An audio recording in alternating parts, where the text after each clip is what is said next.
Let us pray in the name of the Father, and of the Son, and of the Holy Spirit. Amen. O Jesus, through the Immaculate Heart of Mary, I offer you my prayers, works, joys, and sufferings on this day for all the intentions of your Sacred Heart, in union with the holy sacrifice of the Mass throughout the world, in reparation for my sins, for the intentions of all my relatives and friends, and in particular for the intentions of the Holy Father. Amen. Here are the intentions of the Holy Father for the month of November. For the Pope, we pray for the Holy Father as he fulfills his mission. May he continue to accompany the flock entrusted to him with the help of the Holy Spirit. Our Father, who art in heaven, hallowed be thy name. Thy kingdom come, thy will be done, on earth as it is in heaven. Give us this day our daily bread, and forgive us our trespasses, as we forgive those who trespass against us. And lead us not into temptation, but deliver us from evil. Amen. Hail Mary, full of grace, the Lord is with you. Blessed are you amongst women, and blessed is the fruit of thy womb, Jesus. Holy Mary, Mother of God, pray for us sinners, now and at the hour of our death. Amen. Glory be to the Father, and to the Son, and to the Holy Spirit, as it was in the beginning, is now, and ever shall be, world without end. Amen. My dear friends, as we spend this time with the Lord, as we begin a new day, let us ask the Lord to give us all the graces that we may require for this day. Today may be a day where we may have to face a lot of challenges. There may be some unfinished work which needs to be completed. And for all this, we need the grace of the Lord. We need strength. We need confidence. And therefore, Lord, as we spend this time with you, we ask you to give us the graces that we require. Also give us the patience that we may need, so that whatever task we do today, it may be done according to your will. You always have a plan for us, and everything, whatever happens, is according to your plan. Lord, today help us to realize the plan that you have for us. My dear friends, on many occasions, we forget to thank the Lord for all the things that He does for us. Sometimes it could be because we are caught up with our activities because of our busy schedule. On other occasions, it could be because we do not recognize the Lord working in our lives through these activities. And therefore today, as we begin today's morning prayer, let us begin on this note by asking the Lord, Lord, help us to see your works, to see your hand in the various activities of our lives. And therefore, let us begin by thanking the Lord for all the graces that we have received right from the time of our birth till now, and for all the graces that we will continue to receive in the future. Lord, first and foremost, we thank you for the gift of life. We thank you for all the talents, the abilities that you have given us. And we thank you for molding us, being there with us at every step of the way. Lord, we also pray for all those who have become very much part and parcel of our life. We pray for our friends, family members, relatives, near and dear ones, and all those who play a very important role in our lives. And therefore, Lord, we ask you that bless them at every step of the way. They have guided us, they have made us who we are. It is because of their hard work, their time and dedication that we have become who we are. And therefore, Lord, we ask you to bless all their endeavors and give them the graces that they may require. Lord, we also thank you for all the activities that have gone by, for guiding us, for protecting us. Most importantly, we thank you for the gift of this day, a day that may have its challenges. And therefore, Lord, we ask you to be with us, to guide us, and to protect us. Lord, we also ask you that you be with us at every step of the way. Lord, we thank you for giving us the experiences in life. There may have been many experiences which may have been good, which we may want to cherish. But there may also be those experiences which may be very hard. But these experiences have taught us a lot in life. Therefore, Lord, we thank you for these good and not so good experiences. Lord, we thank you for every opportunity that you have given us to make use of our talents, to make use of our gifts, not only for ourselves but also for the betterment of others. And therefore, Lord, as we offer you this day, we ask that you may be present in whatever we do, in all our endeavors. And my dear friends, let us now close our eyes at this moment and let us praise the Lord for giving us the gift of another day. He has woken us up this morning. He has given us good health. He has kept us in His love. At every moment, His gaze is upon us. Our Lord never abandons us. He loves us. He is there to guide and protect us. And for all this, Lord, we thank you. We praise you and we glorify you. And my dear friends, let this day be a day of joy and blessings in the name of our Lord Jesus Christ. My dear friends, today we shall reflect on Psalm 61.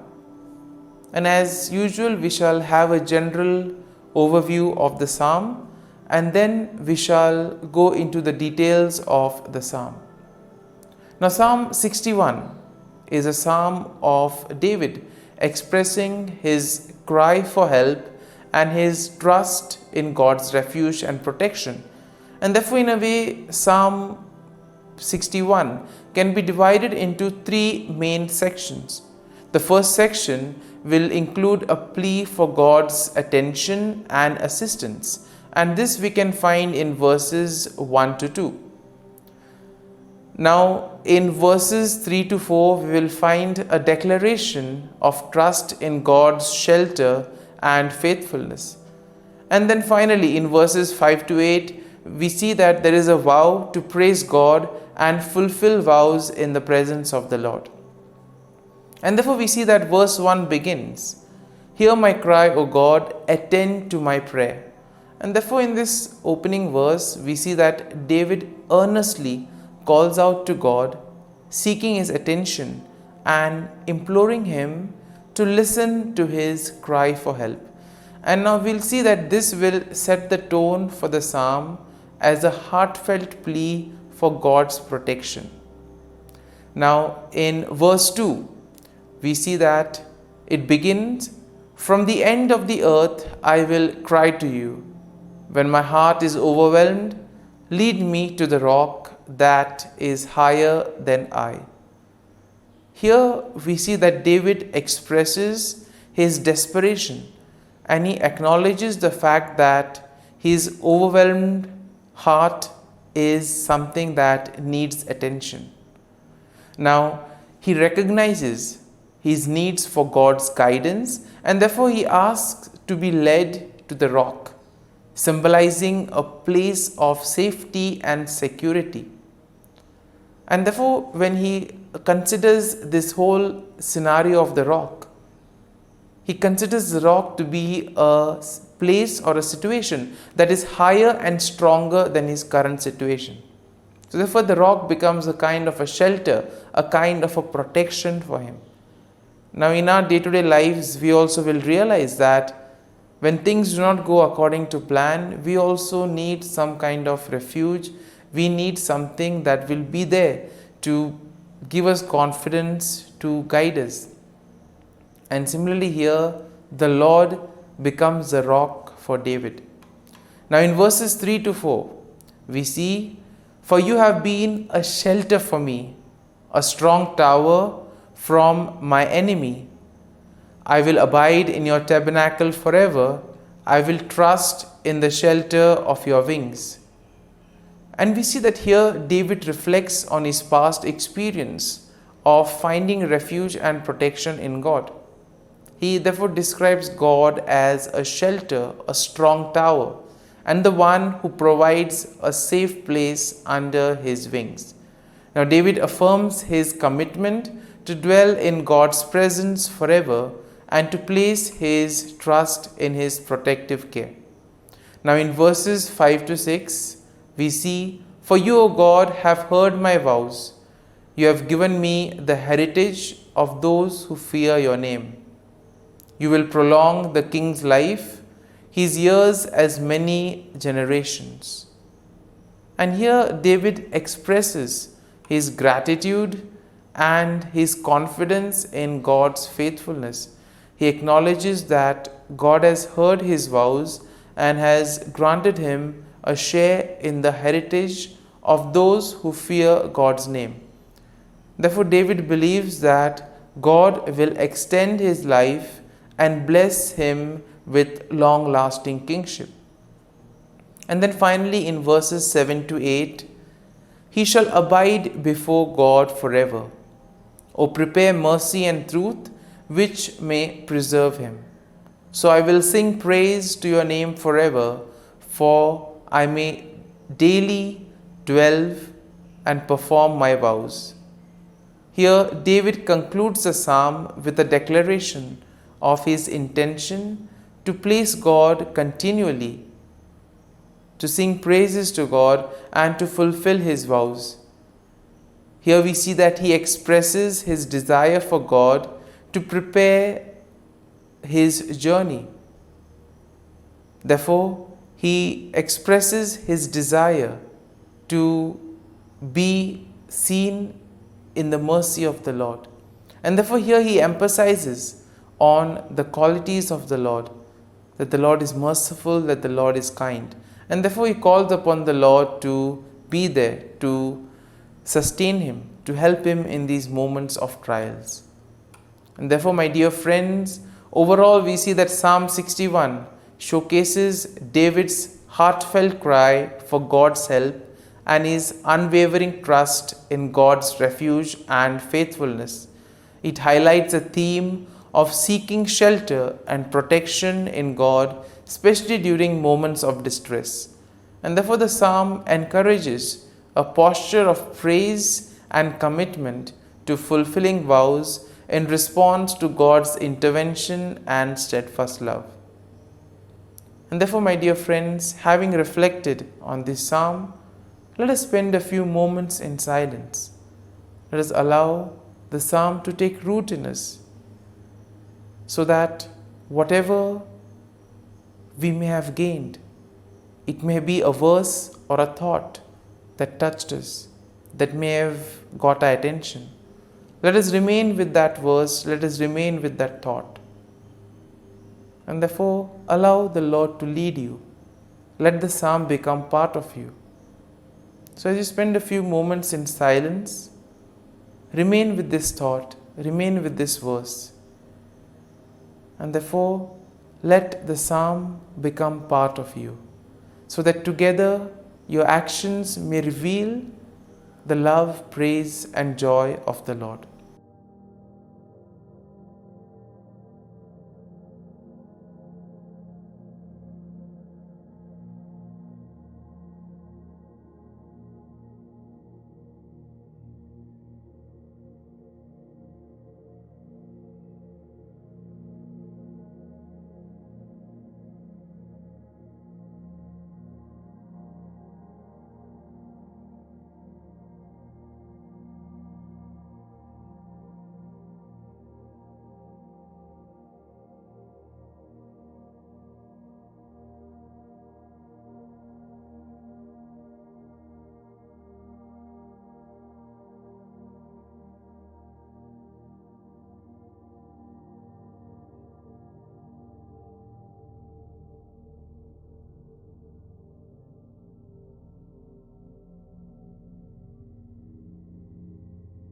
Prayer to Saint Michael the Archangel for protection. Saint Michael the Archangel, defend us in battle.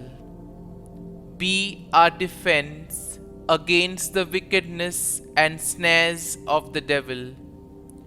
May God rebuke him, we humbly pray. And do thou, O Prince of the heavenly hosts, by the power of God, thrust into hell Satan and all the evil spirits who prowl about the world, seeking the ruin of souls. Amen. Act of Adoration. O Sacrament most holy, O Sacrament divine, all praise and all thanksgiving be every moment thine. Saint Gertrude Prayer for souls in purgatory. Eternal Father, I offer Thee the most precious blood of Thy divine Son, Jesus, in union with the masses said throughout the world today, for all the holy souls in purgatory, for sinners everywhere, for sinners in the universal church, those in my own home and within my family. Amen. May the divine assistance remain always with us, and may the souls of the faithful departed through the mercy of God rest in peace. Amen. Glory be to the Father, and to the Son, and to the Holy Spirit, as it was in the beginning, is now, and ever shall be, world without end. Amen.